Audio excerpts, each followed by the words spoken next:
If you're planning to fly anywhere in 2026, what I'm about to tell you could save you hundreds of dollars and hours of frustration. I'm talking about changes so new that even seasoned travelers are getting caught off guard at the gate. It's January 2026, and the airport security landscape has transformed overnight. We're not talking about minor policy tweaks. We're talking about biometric scanners that can deny you entry, prescription medication rules that have tightened dramatically, and hidden fees that can add $500 to a simple round trip if you don't know what you're doing. I've spent the last month talking to TSA agents, airline representatives, and frequent flyers over 65 to bring you the inside information that could make or break your next trip. Because here's the truth, the airports are counting on you not knowing these changes. Every mistake you make is revenue for them. Today, I'm going to walk you through 14 critical security and airport changes that specifically impact travelers over 60. From the new biometric requirements that start this month, to the medication documentation rules that just took effect, to the hidden checkpoint fees that nobody is talking about. Grab a pen. Let's make sure your next trip doesn't turn into a nightmare.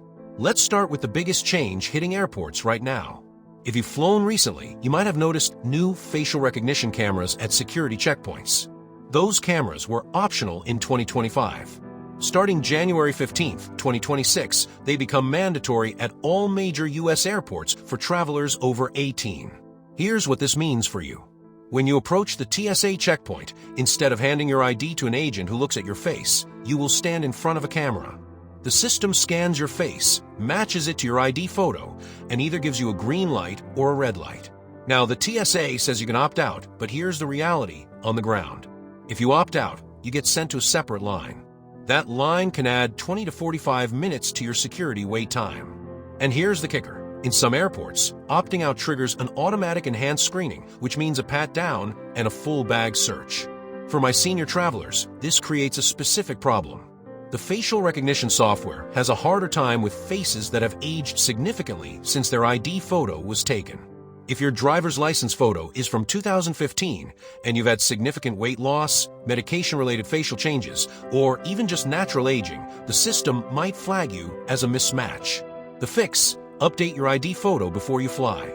If you're using your driver's license and it's more than 5 years old, consider renewing it even if it hasn't expired yet. Or better yet, use your passport. Passport photos are typically more recent and higher quality, which gives you a better match rate. But here's something almost nobody knows. If you wear glasses in your ID photo, you must wear them at the scanner. If you don't wear them in the photo, you cannot wear them at the scanner. The system is that precise. I've watched travelers get rejected 3 times in a row simply because they took their reading glasses off before approaching the camera. This one is catching people completely off guard. As of January 1, 2026, TSA has implemented a strict documentation requirement for prescription medications in carry-on bags. For years, the rule was simple: keep your meds in their original bottles with the pharmacy label. That's still true, but now there's an additional layer. If you're traveling with more than a 30-day supply of any controlled substance or certain high-risk medications, you must carry a signed letter from your doctor dated within the last 90 days. The list of medications requiring this letter includes all opioid pain relievers, benzodiazepines like Xanax or Valium, ADHD medications, sleep aids like Ambien, and even some blood pressure medications that can be misused. Here's the trap. If you're going on a 6-week cruise or a 2-month snowbird trip to Arizona, you're carrying more than 30 days of medication. Without that doctor's letter, TSA agents can confiscate your medication, and you have no recourse. The letter needs to include your name, the medication name and dosage, the reason it's prescribed, the length of treatment, and the doctor's signature and contact information. Keep this letter separate from your medications so you can show it quickly if asked. And here's a specific warning for diabetic travelers. Insulin pumps and continuous glucose monitors are medical devices that contain electronics. Under new 2026 rules, you must notify the TSA officer before screening. Do not send your insulin pump through the X-ray machine. It can damage the device. You're entitled to a hand inspection or a pat-down instead. Remember those metal bins at the gate that airlines use to measure if your bag is too big? They disappeared for a few years. Well, they're back in 2026, and airlines are using them aggressively. Starting this month, all major U.S. airlines have adopted uniform carry-on size limits, 22 inches long, 14 inches wide, and 9 inches deep, including wheels and handles. That's actually smaller than what many airlines allowed in 2024. But here's where it gets expensive. If your bag doesn't fit in the sizer at the gate, you don't just get asked to check it for free anymore. You get charged the gate check bag fee, which ranges from $35 to $65 depending on the airline, plus a $25 gate handling fee because you should have checked it earlier. That's $60 to $90 gone in 30 seconds because your bag was an inch too tall. For seniors who often travel with medical equipment, CPAP machines, or mobility aids, there's good news and bad news. The good news, medical devices don't count toward your carry-on limit. The bad news, you have to prove it's medical. That means if you're bringing a CPAP machine, keep the prescription or documentation with you. Otherwise, gate agents might count it as your personal item. Here's a pro tip that saves money. Compression packing cubes.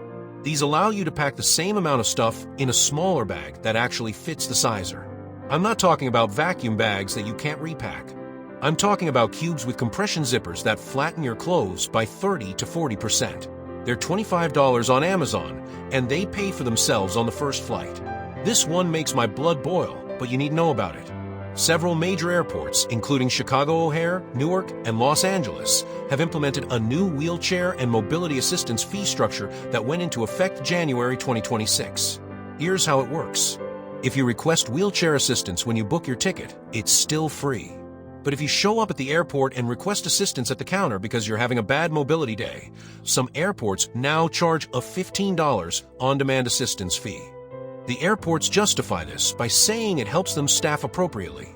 But what they're really doing is penalizing people with variable mobility conditions who can't always predict when they'll need help. The workaround: always request wheelchair assistance when you book, even if you think you might not need it. There's no penalty for declining it when you arrive, but there is a penalty for requesting it late. And here's another wheelchair trap that's new for 2026. If you bring your own mobility scooter and it has a lithium battery, you must now present a battery specification sheet at check-in. This is a document from a manufacturer that shows the watt-hour rating. Without this sheet, the airline can refuse to transport your scooter. Most people don't know their scooter even has this sheet. It usually comes in the manual or can be downloaded from the manufacturer's website. Print out and keep it in your travel documents. I've seen seniors in tears at the check-in counter because their $3,000 scooter got rejected and they had no way to get to their gate. If you have TSA PreCheck, you probably love it. But starting in 2026, TSA has implemented automatic status reviews that can suspend or revoke your PreCheck privileges without warning. The triggers include any misdemeanor conviction in the last 5 years, even something minor like a traffic violation that got escalated, any international travel to countries on the TSA watch list, or even just suspicious behavior patterns like booking one-way tickets frequently or traveling with different names on your reservation and ID. For seniors, the most common trigger is medication-related. If you've ever been flagged at security for carrying a large amount of medication, even legally, that can trigger a review. And here's the scary part. You won't know your PreCheck is suspended until you show up at the airport and your boarding pass doesn't have the PreCheck indicator. The fix: log into your Trusted Traveler Programs account every few months and check your status. If it says pending review, call immediately. Don't wait until you're at the airport. And if you don't have PreCheck yet and you're over 75, here's something you might not know. TSA offers expedited screening for passengers 75 and older, even without PreCheck. You can keep your shoes on, your belt on, and your light jacket on, but you have to ask for it. The agents won't always offer it automatically. Many seniors book travel using credit cards that offer trip insurance and travel protections. But starting in 2026, most major credit card companies have added new exclusions to their travel insurance policies that specifically limit coverage for older travelers. The big one: pre-existing medical conditions. If you're over 65 and you have any chronic health condition like diabetes, heart disease, or high blood pressure, most credit card travel insurance now excludes coverage for any medical emergency related to that condition, even if it wasn't the direct cause. Let's say you have controlled diabetes and you slip and fall on a cruise ship and break your hip. The medical evacuation could cost $50,000. Your credit card travel insurance might deny the claim because they argue your diabetes contributed to the fall due to potential nerve damage or balance issues. The fix: read your credit card's travel insurance policy carefully. Most have a phone number where you can call and get pre-trip authorization. This means you disclose your medical conditions up front and they tell you what's covered and what's not. Get this in writing via email. Better yet, consider buying standalone travel medical insurance from a company like Allianz or TravelGuard. Yes, it costs $100 to $200 per trip, but it's designed for seniors and doesn't have the same pre-existing condition exclusions. This is a new scam that's exploding in 2026, and it specifically targets seniors. You park at the airport in what looks like an official lot. You pay with your credit card at a kiosk. You go on your trip. When you come back, your car is gone. Here's what happened. That parking lot was a fake operation. The scammers set up a temporary lot near the airport with official-looking signs and payment kiosks. They collect your money and your car information. Then they either steal your car or tow it to an impound lot and charge you $500 to get it back. In the last 2 months, this has happened at Dallas, Miami, and Phoenix airports. The scammers specifically set up near economy lots where people park for extended trips. The protection: only park in lots that are clearly marked with the airport's official branding. When you pay, look at the receipt. It should have the airport authority's name on it, not a random LLC. And take a photo of where you parked with your phone, including any signage. If something seems off, it probably is. Better yet, use the airport's official parking reservation system online. Book ahead and you'll get an email confirmation. The scammers can't fake that. Airlines have had mobile check-in for years.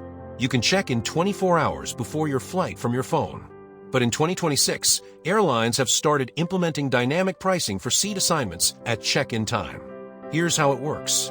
When you check in exactly 24 hours before your flight, the seats available might cost $15 to $30 extra, even for a middle seat.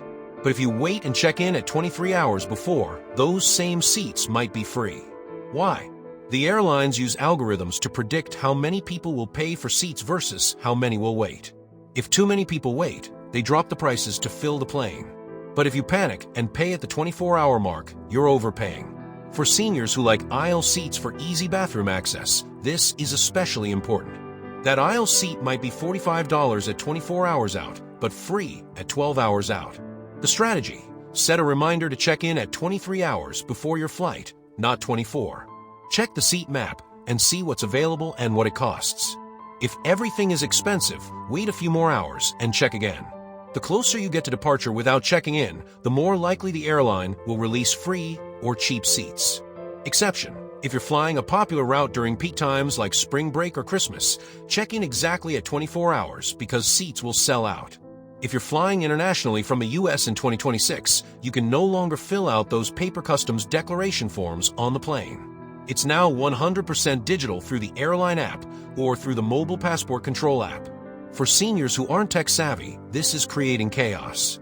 I've watched people sit at the gate for 30 minutes trying to figure out how to download an app and fill out the form on their phone. Here's what you need to know.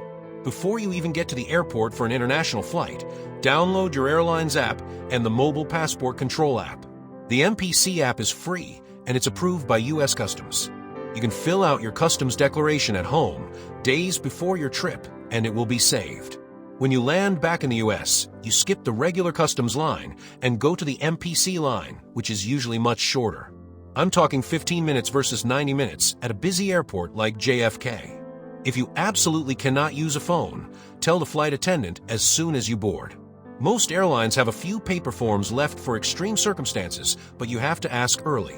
Don't wait until 30 minutes before landing when everyone else is filling theirs out. In 2021, airlines stopped recognizing emotional support animals as service animals. Only trained service dogs are allowed in the cabin for free. But in 2026, even the rules for service dogs have gotten stricter. As of January 2026, you must submit your service dog documentation to the airline at least 48 hours before your flight. You can't just show up at the gate with a vest and a letter anymore. The airline reviews your paperwork and either approves or denies your dog before you even get to the airport. The required documentation includes a DOT Service Animal Air Transportation form signed by you, a veterinary health form dated within 10 days of travel, and proof that your dog is trained to behave in public. If your documentation isn't submitted 48 hours in advance, the airline can refuse to let your dog fly, even if it's a legitimate service animal. And there's no grace period. I've seen families miss funerals and reunions because they didn't know about the 48-hour rule. For those who were using emotional support animal letters, those no longer work. If you need your pet for emotional support, they must fly as a pet in a carrier under the seat, and you'll pay the pet fee, which is typically $125 each way. Here's something positive for 2026. All major airlines now offer real-time luggage tracking through their apps. You can see exactly where your bag is from the moment you check it until it arrives at baggage claim. But here's what most people don't know. If your bag gets delayed or lost, you must report it before you leave the airport. Starting in 2026, if you leave the baggage claim area and then come back an hour later to report a missing bag, the airline can deny your claim. They have cameras that track when you exited baggage claim. If you left and came back, they'll argue that you might have retrieved your bag and then reported it lost to get reimbursement. It sounds ridiculous, but it's in the updated policies. The fix: do not leave baggage claim until you have your bag in your hands. If it doesn't come out, go directly to the airline's baggage service office at the airport and file a report. Get a reference number. Take a photo of the report with your phone. And here's a pro tip: put an AirTag or tile tracker inside your checked bag. These $25 devices use Bluetooth and can show you exactly where your bag is, even if the airline system says it's lost. I've had travelers use AirTags to prove to airlines that their bag was sitting in a warehouse across town, which forced the airline to retrieve it immediately instead of waiting days. Every airport offers free Wi-Fi now. But in 2026, cybersecurity experts are warning that airport Wi-Fi has become a prime target for hackers who specifically target older travelers. Here's the scam. You connect to what looks like the official airport Wi-Fi. It's called something like airport_free_Wi-Fi or terminal_3_guest. But it's actually a fake network set up by a hacker sitting nearby with a laptop. Once you connect, they can see everything you do online, including credit card numbers, passwords, and bank account information. For seniors who might be checking their bank accounts, paying bills, or booking hotels while waiting for a flight, this is extremely dangerous. The protection: never connect to airport Wi-Fi without using a VPN, which is a virtual private network that encrypts your data. Good VPN services cost about $5 per month, and they're easy to use. You just download the app, turn it on, and then connect to Wi-Fi. If you're not comfortable with a VPN, use your phone's cellular data instead of airport Wi-Fi. Yes, it uses your data plan, but it's much more secure. And never, ever do online banking or enter credit card information while on public Wi-Fi, even with a VPN. Wait until you're home or use your phone's cellular connection. The 3-1-1 liquid rule is still in effect: containers of 3.4 ounces or less, all fitting in 1 quart size clear bag. But in 2026, TSA has clarified several exceptions that can save you from throwing away expensive items. First, prescription liquid medications are exempt from the 3.4-ounce rule. You can bring a full bottle of liquid prescription medicine in your carry-on, but it must be labeled with your name and prescription information. If it's not, TSA can confiscate it. Second, liquid nutritional supplements prescribed by a doctor are also exempt. This includes things like Ensure or Boost if you have a medical need for them. But again, you need documentation like a doctor's note. Third, duty-free liquids purchased after you've already gone through security are allowed on the plane, even if they're larger than 3.4 ounces. But here's the catch: if you have a connecting flight, those duty-free liquids must stay sealed in the special tamper-evident bag until you reach your final destination. If you open them during your layover, you can't bring them on your next flight. Let me give you your action plan right now. Here's what you need to do before your next flight. Update your ID photo if it's more than 5 years old. Get a doctor's letter for any controlled medications you're traveling with. Request wheelchair assistance when you book, not at the airport. Check your TSA PreCheck status online. Download your Airlines app and the mobile passport control app before you get to the airport. Put an AirTag or tile in your checked luggage. Never use airport Wi-Fi for banking or credit card transactions. Submit service animal documentation 48 hours before your flight. Verify your parking is in an official airport lot, not a scam operation. Check in at 23 hours before your flight, not 24, to get better seat prices. The airlines and airports are not trying to make travel easier for you. They're trying to maximize revenue and efficiency. That means more fees, stricter rules, and less flexibility. But you don't have to be a victim of this system. With the right information and preparation, you can navigate 2026 travel without losing your money or your dignity. If this guide helped you, hit that subscribe button. I'll be tracking every new policy and every new scam that targets senior travelers. My goal is to make sure you never get taken advantage of at the airport. Safe travels, and I'll see you in the friendly skies.